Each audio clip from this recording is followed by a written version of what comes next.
बेईमान चोरों को दलालों को रिश्वतखोरों को fire service department fire service department fire service department इंसाफ करो, इंसाफ करो, एलजी साहब इंसाफ करो, इंसाफ करो, इंसाफ करो, एलजी साहब इंसाफ करो। चोर है, चोर है, फायर सर्विस चोर है, चोर है, चोर है, फायर सर्विस चोर है। चोरों को पेश करो, चोरों को पेश करो, रिश्वतखोरों को पेश करो, रिश्वतखोरों को पेश करो, पेपर के दलालों को पेश करो, पेश करो, पेश करो, चोर को पेश करो, पेश करो, पेश करो, चोर को पेश करो।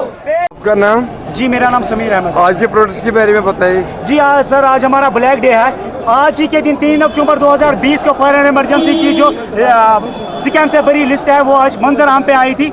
इसलिए आज हम 3 अक्टूबर को ब्लैक डे मना रहे हैं ताकि सब लोगों को पता चले कि यहाँ पे क्या हो रहा है और कितने रिक्रूटमेंट स्कैम्स हो रहे हैं। आज हमारे साथ हुआ, कल आपके बच्चों के साथ भी होगा। तो ये हमारी निशानी है आज के दिन, ब्लैक डे मातम का दिन है आज हमारे लिए, क्योंकि आज के दिन एजुकेशन का कत्ल हुआ, एजुकेटेड यूथ का कत्ल हुआ, मेरिट का कत्ल हुआ।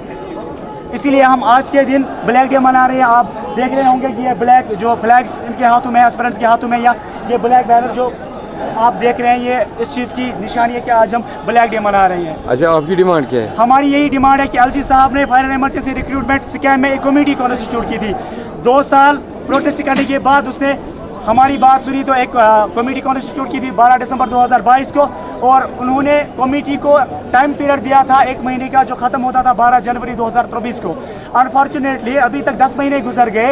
एडमिनिस्ट्रेशन की तरफ से वो रिपोर्ट का कोई अता पता ही नहीं है, न तो ग्राउंड लेवल पे हमें कोई काम दिख रहा है उनकी तरफ से, क्योंकि अभी तक जितने भी हमारी नज़रों में इसमें इन्वॉल्व है उन तक कोई शिकंजा नहीं कसा गया अब तक।